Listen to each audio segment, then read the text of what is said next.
Private गाड़ी हो, commercial गाड़ी हो, मैं अब सभी गाड़ियों में जीपीएस लगाने जा रहा हूँ। मैं ऑटोमेटिक जो है ड्राइविंग इंस्टीट्यूट बनाने जा रहा हूँ। करीब 8,000 मैंने ड्राइवर और कंडक्टर मिला के हम भर्ती कर रहे हैं। निःशुल्क यात्रा सभी श्रेणियों की बसों में अभी माताएं बहनों के लिए हम लोग अभी करने जा रहे हैं। उत्तर प्रदेश के परिवहन मंत्री दयाशंकर सिंह जी इस समय हमारे साथ मौजूद हैं। इनसे बात करते हैं। सर, उत्तर प्रदेश परिवहन में कुछ नया हाईटेक करने के लिए सरकार क्या कुछ इस समय कर रही है? देखिए,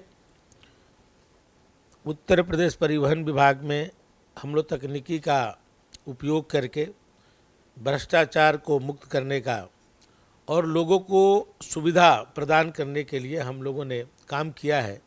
जैसे मैं आपसे कहूं कि पहले लर्निंग लाइसेंस बनाने के लिए खासे परेशानी लोगों को उठाना पड़ता था, हमारे दफ्तरों के चक्कर लगाने पड़ते थे।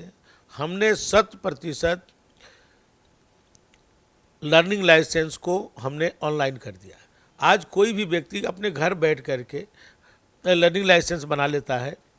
केवल हमारे विभाग का जो हमारे शुल्क है वो शुल्क जमा करता है, ऑनलाइन उसका एग्ज़ाम होता है और डिजिटल सिग्नेचर के माध्यम से किसी की सिग्नेचर की भी आवश्यकता नहीं पड़ती है। वो अपना लोड करके और उसका घर बैठे अब उसको लाइसेंस प्राप्त हो जाता है। पहले कोई शादी ब्याह या किसी के यहाँ पार्टी होती थी, बस की परमिट के लिए हमारे दफ्तरों के चक्कर लगाते थे। आज हमने जो है 7 दिन तक का, यदि किसी को कहीं शादी ब्याह हो, कहीं पार्टी में जाना हो, कहीं बाहर घूमने जाना हो, तो उसके लिए ऑनलाइन परमिट वो ले सकता है। केवल जो है हमारे वेबसाइट पर जा कर के हमारे शुल्क को जमा करके, चाहे वो छुट्टी का दिन हो, रात हो, जब चाहे तब जो है वो परमिट उसको जो है सुविधा मिल रही है। जो हमारे जो टैक्सेस थे, टैक्सेस जमा करने के लिए उनको हमारे दफ्तर आना पड़ता था। आज जो है वो अपने घर बैठे जो है हमारे विभाग के जो भी गाड़ी मालिक हैं वो अपने टैक्स जमा कर देते हैं, मेरे दफ्तर नहीं आना पड़ता। आज मैं आरटीओ ऑफिस को 70% खाली कर दिया हूँ। आज वहाँ की भीड़ खत्म हो गई है, लोग घर से ही अपना काम सब कर सकते हैं। मैं ऑटोमेटिक जो है ड्राइविंग इंस्टीट्यूट बनाने जा रहा हूँ। जो सिमुलेटर जो जहाज़ में प्रयोग होता था, जो वो आज जो है ड्राइविंग के लिए उसका प्रयोग किया जाएगा, क्योंकि रोड एक्सीडेंट बहुत बढ़ रहे हैं। उसको रोकने के लिए दक्ष चालक की आवश्यकता पड़ती है। तो हम उसमें हर प्रत्येक ज़िले में हम बनाने जा रहे हैं।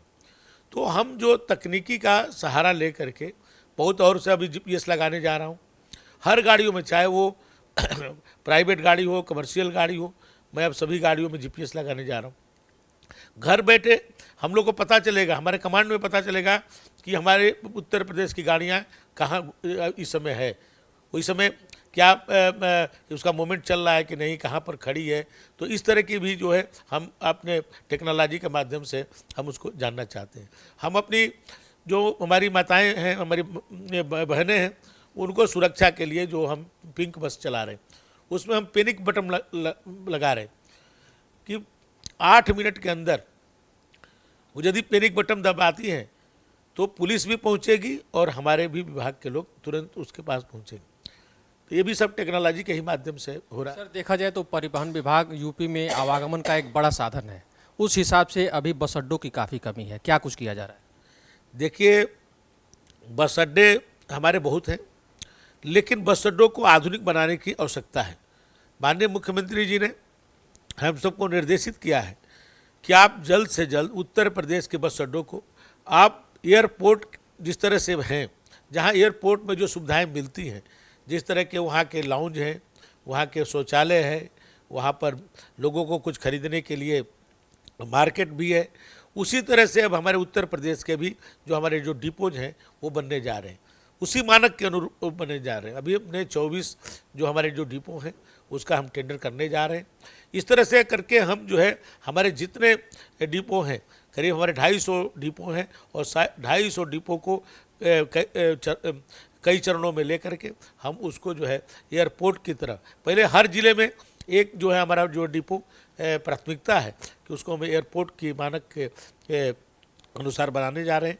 तो आज जो आधुनिक होगा वहाँ पर हमारी महिलाएं जाएंगी तो उनको अलग से बैठने की व्यवस्था होगी, वहाँ पर जो एक मॉल होगा, वहाँ पर जो है उनको ठहरने की व्यवस्था होगी, वहाँ पर अच्छे शौचालय होंगे। तो ये सभी सुविधाओं युक्त मैंने एक हम अपना डिपो बनाने जा रहे हैं। सर, कर्मचारियों की कमी भी देखी जा रही है इस समय परिवहन विभाग में। देखिए, कर्मचारियों की कमी रही क्योंकि बहुत बरसों से भर्तियां नहीं हुई, और अभी हमारे सिपाही की भी भर्ती आप समझिए कि 1978 के बाद नहीं हुई थी। हमारे सिपाही चतुर्थ श्रेणी के कर्मचारी माने जाते थे। अभी माननीय जोगी जी के निर्देश पर कैबिनेट में ले जा कर के मैंने सिपाहियों को चतुर्थ से तृतीय श्रेणी किया, आबकारी और वन विभाग के बराबर के उनको वेतनमान दिया, और उनकी भर्तियां अब हम करने जा रहे हैं। हमारे यहाँ एआरएम के पद खाली थे, मैंने 74 एआरएम की अभी हमने अधिसूचना जारी किया भर्ती के लिए। उसके बाद क्लर्क में हमारे बहुत खाली हैं, और अभी मैं 4000 अपने परिचालक और अभी इतने ही लगभग हम ड्राइवर की भर्ती अभी हमारी प्रिया सील है, और करीब 8000 मैंने ड्राइवर और कंडक्टर मिला के हम भर्ती कर रहे हैं। और उसके बाद क्लर्क के लिए भी हमने अधिसूचना जारी किया है। तो हम अपनी भर्तियों को भी मैंने जो भी हमारी रिक्तियाँ हैं उसको हम भरने जा रहे हैं। त्योहारों का सीजन आ गया है, देखा जाए तो दशहरा, फिर दीपावली, उसके बाद छठ का त्यौहार। परिवहन विभाग क्या कुछ कर रहा है? देखिए, हर त्यौहार में हम लोग जो है पहले से उसकी तैयारी करते हैं। अब नवरात्र जब से शुरू हुआ है, हमारे आवागमन लोगों के ज़्यादा बढ़ी है, तो इसके लिए हम अतिरिक्त बसें जहाँ जहाँ लोड ज़्यादा बढ़ रहा है वहाँ पर अतिरिक्त बसों लगा रहे हैं। और कुछ जगहों पर जब होता है तो मैं उसको छूट भी प्रदान करता हूँ। जैसे अभी रक्षाबंधन था, माननीय मुख्यमंत्री जी ने रक्षाबंधन में 1 दिन नहीं 2 दिन की हमारी माताएं बहनों को लिए उन्होंने निःशुल्क यात्रा उन्होंने आदेशित किया, और हम लोगों ने कराया। तो अभी तो आने वाले दिनों में हम लोग माताएं बहनों के लिए, जो हमारी 60 वर्ष के ऊपर की माताएं बहनें हैं, माननीय मुख्यमंत्री जी के संकल्प में है कि हम लोग निःशुल्क यात्रा पूरे भारत वर्ष में जहाँ भी हमारी बसें चलती हैं, करीब हमारे 9 स्टेटों में हमारी जो बसें जाती हैं, वहाँ पर निःशुल्क यात्रा सभी श्रेणियों की बसों में अभी माताएं बहनों के लिए हम लोग अभी करने जा रहे हैं। सर, पीएफआई पर केंद्र सरकार ने बैन लगा दिया है। कई राजनेता ऐसे हैं जो इसका विरोध कर रहे हैं। देखिए, कोई भी अच्छा काम होता है तो लोग उसको जो है राजनीति से जोड़ते हैं। देखिए, जहाँ देश की अस्मिता का प्रश्न हो, जो जहाँ पर देश को तोड़ने वाले लोगों के ऊपर कार्रवाई करने की बात हो, तो इसको लोगों को राजनीति से ऊपर उठ करके इसका स्वागत करना चाहिए, क्योंकि देश से बड़ा कोई नहीं है। और देश को कोई भी अस्थिर करने की कोशिश करेगा तो उस पर हमारी सरकार जो है उस पर सख्त से सख्त कार्रवाई करती है, और पीएफआई पर प्रतिबंध भी एक उसी कड़ी में एक बड़ा कदम है। सर, चूँकि आप सरकार में इस समय हैं, लेकिन सरकार के साथ साथ संगठन के भी माहिर रहे हैं। निकाय चुनाव नज़दीक आने वाले हैं, क्या कुछ इस बार की समीकरण, क्या कुछ रणनीति होगी? देखिए, भारतीय जनता पार्टी और उसके कार्यकर्ता सदैव जो है फील्ड में काम करते रहते हैं। कभी भी भारतीय जनता पार्टी केवल चुनाव के समय कोई विशेष काम करती है ऐसा नहीं है। भारतीय जनता पार्टी की तैयारी पूरी रहती है, और नगर निकाय चुनाव के लिए भारतीय जनता पार्टी बहुत तैयार है।